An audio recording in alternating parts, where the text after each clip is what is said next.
Nipple पर hair का आना, क्या ये नॉर्मल है? क्या इन्हें रिमूव करना चाहिए? और अगर करें तो कौन सा मेथड हमें यूज करना चाहिए, क्योंकि ये स्किन तो बहुत ही सेंसिटिव होती है। इन्हीं सारे सवालों का जवाब आज आपको इस वीडियो में मिलने वाला है। खासकर ये फीमेल के लिए वीडियो है, देखने वाले मेल ज्यादा हैं एंड आई एम 100% श्योर कि कोई ना कोई मेल या पुरुष जरूर इस वक्त इस वीडियो को देख रहा होगा और मन ही मन मुस्कुरा रहा होगा, क्योंकि उसकी फीमेल पार्टनर के निप्पल पर हेयर आते होंगे। तो क्यूरियोसिटी तो होती है फीमेल बॉडी को लेके, खासकर मर्दों के अंदर, कि उनकी बॉडी में क्या क्या चेंजेस आते हैं और जो मेरी फीमेल पार्टनर के साथ हो रहा है क्या वो किसी और के साथ भी होता है। तो इट्स एब्सोल्युटली नॉर्मल, ऐसा होता है। ज्यादातर फीमेल के निप्पल पर हेयर आते हैं, टाइमिंग अलग अलग जरूर हो सकते हैं। किसी की किशोर अवस्था में निप्पल पर हेयर आ जाते हैं, तो किसी के प्रेगनेंसी के टाइम पे निप्पल पर हेयर उगाते हैं, तो किसी के मेनोपॉज का जब दौर शुरू होता है या मेनोपॉज खत्म हो जाती है वो, उस वक्त उसके निप्पल पर उसको हेयर्स देखने को मिलते हैं।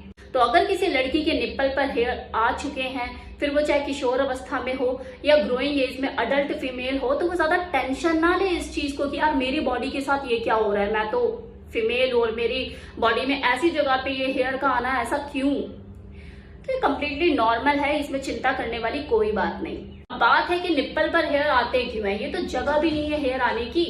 तो ऐसा हार्मोनल चेंजेस की वजह से होता है जो किसी फीमेल की बॉडी में होते रहते हैं। किशोर अवस्था में जब वो जुबरान एज में कदम रखती है तब तो हार्मोनल चेंजेस होते हैं, जिसकी वजह से किसी लड़की के निप्पल पर हेयर आना स्वाभाविक है। किसी किसी के आते हैं तो किसी किसी के नहीं आते हैं, सबके साथ ऐसा नहीं होता। लेकिन जिनके साथ ये तब नहीं होता तो प्रेगनेंसी का टाइम जब उसका शुरू होता है, 9 महीने की डिलीवरी, और उसके बाद जब वो बच्चा डिलीवर कर देती है, जो हार्मोनल चेंजेस उस दौरान उसकी बॉडी में आते हैं, तब भी किसी फीमेल की निप्पल पर हेयर आ सकते हैं। और जिनको तब नहीं आते, तो मेनोपॉज का जब उसका दौर शुरू होता है तब उसकी बॉडी में जो चेंजेस आते हैं उसकी वजह से उसकी जो निप्पल है उस पे हेयर आ सकते हैं। ये मैक्सिमम फीमेल के साथ है, बस इसका टाइमिंग अलग अलग होता है। और कई बार तो ऐसा भी देखने को मिलता है कि अगर किसी फीमेल के अंदर के हॉर्मोन्स का जो बैलेंस है वो बिगड़ चुका है, तो एक गड़बड़ की वजह से भी जो हार्मोन्स का लेवल उसका डिस्टर्ब हो चुका होता है, इसकी वजह से भी उसके निप्पल एरिया पे बाल आ जाते हैं। और कई बार तो कोई फीमेल अगर हाई एमजी की गोलियां खा रही है, उसकी मेडिकेशन चल रही है, कोई बीमारी से वो लड़ रही है, तो उसका दुष्प्रभाव भी देखा जाता है कि उसके निप्पल पर हेयर आ सकते हैं। किसी भी फीमेल को खुद से तो ये बॉडी के अपने बाल डिस्टर्ब नहीं करते, लेकिन हाँ, जब वो अपने पार्टनर के साथ इंटीमेट होती है, सेक्स के दौरान उसे ऑकवर्ड जरूर फील हो सकता है, उसे थोड़ा सा अजीब लग सकता है। और अपनी इसी ऑकवर्डनेस को दूर करने के लिए वो कई बार ऐसा सोच लेती है कि चलो मैं इस बाल को रिमूव कर दूं। और कई बार ऐसा भी होता है कि उसका जो पार्टनर है उसे अच्छा नहीं लगता, यार मुझे सक करना है या मुझे किस करना है, ये बाल आ जाते हैं बीच में। भले वो 1-2 बाल होते हैं, लेकिन वो ऐसे हल्के भी नहीं होते, थोड़े हार्ड होते हैं, लंबे लंबे से। तो थोड़ा सा अजीब सा किसी को लग सकता है, सबकी बात नहीं कर रही, लेकिन किसी को थोड़ा सा ऐसा लग सकता है, यार मैं किस कर रहा हूँ, स्मूच कर रहा हूँ तो मुंह में आ रहे हैं बाल, लाइक इस तरह की फीलिंग आ सकती है, और जो उसको थोड़ा सा अनकंफर्टेबल कर सकती है। किसी फीमेल को भी कर सकती है और मेल को भी कर सकती है। तो अगर कोई फीमेल इस अनवांटेड हेयर को रिमूव करना चाहती है तो बिल्कुल कर सकती है, इसमें कोई नुकसान नहीं है। वैसे भी अनवांटेड है, किसी को नहीं चाहिए, तो आप इसे बिल्कुल रिमूव करा सकते हैं। बस आपको एक राइट मेथड पता होना चाहिए, क्योंकि जो जो मेथड हमें पता है और हम जो अप्लाई करते हैं वो इस पे बिल्कुल नहीं चलेंगे। वही मेथड कोई वैक्सिंग करा लेता है, तो कोई हेयर रिमूवल क्रीम का यूज करता है। ये दोनों ही चीजें आपके बालों को तो निकाल देगी, क्योंकि हेयर रिमूवल क्रीम का काम क्या है, उसमें इतना ज्यादा केमिकल मिला होता है, इतना हार्ड केमिकल मिला होता है, उसका काम ही होता है आपके बाल को गलाकर निकालना। लेकिन उस 1-2 बाल के चक्कर में वो आपकी स्किन को कितना डैमेज कर देता है, इसका आपको अंदाजा भी नहीं है। ये हेयर रिमूवल क्रीम तो मैं नीचे भी आप वजाइना पे अगर आप रिमूव करके इसको अपने बालों को निकालते हो, उसके लिए भी मैं मना करती हूँ कि हेयर रिमूवल क्रीम जितनी भी होती है, जो भी ब्रांड की या खुशबूदार है वो इससे यूज मत करो अपनी बॉडी के किसी भी पार्ट पे।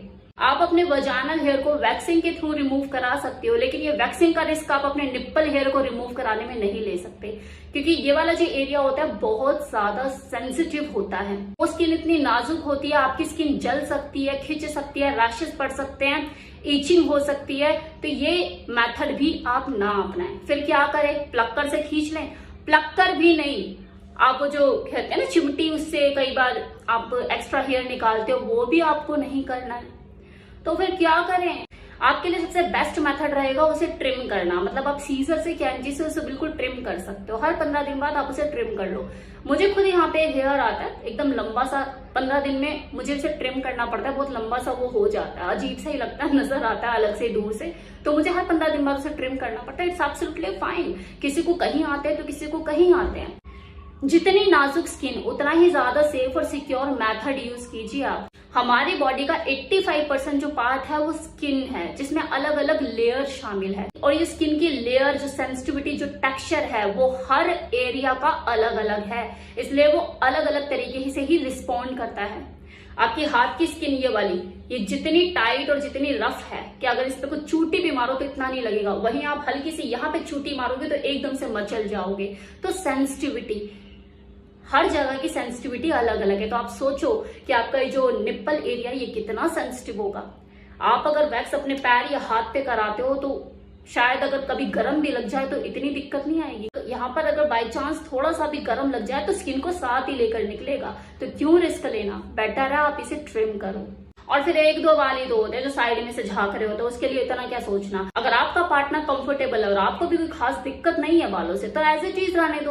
और अगर लगता है तो जो मैंने आपको बताया तरीका, उस तरीके को आप अप्लाई कर सकते हो, ट्रिम कर सकते हो। तो ये तो रही ऊपर वाले हेयर की बात कि इनको कैसे रिमूव करें, जो अनवांटेड हेयर बिना आपकी मर्जी के आ जाते हैं। अब बात कर लेते हैं नीचे वाले, जो आपके प्राइवेट पार्ट, वजाइनल एरिया के जो हेयर होते हैं, उनके बारे में बात कर लेते हैं। क्या इंटीमेट होने से पहले, मतलब सेक्स करने से पहले इनका रिमूव करना जरूरी है?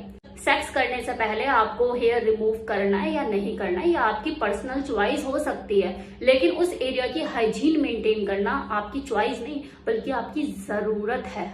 ना केवल फीमेल के लिए बल्कि मेल के लिए भी, ताकि आपको ईचिंग, रैशेज या इन्फेक्शन की शिकायत ना हो। यूरिन इन्फेक्शन, यीस्ट इन्फेक्शन, ये सब चीजें तो फीमेल के साथ लगी ही रहती है। इससे बचने का सिर्फ एक ही तरीका है, आपके प्राइवेट पार्ट की हाइजीन मेंटेन करना।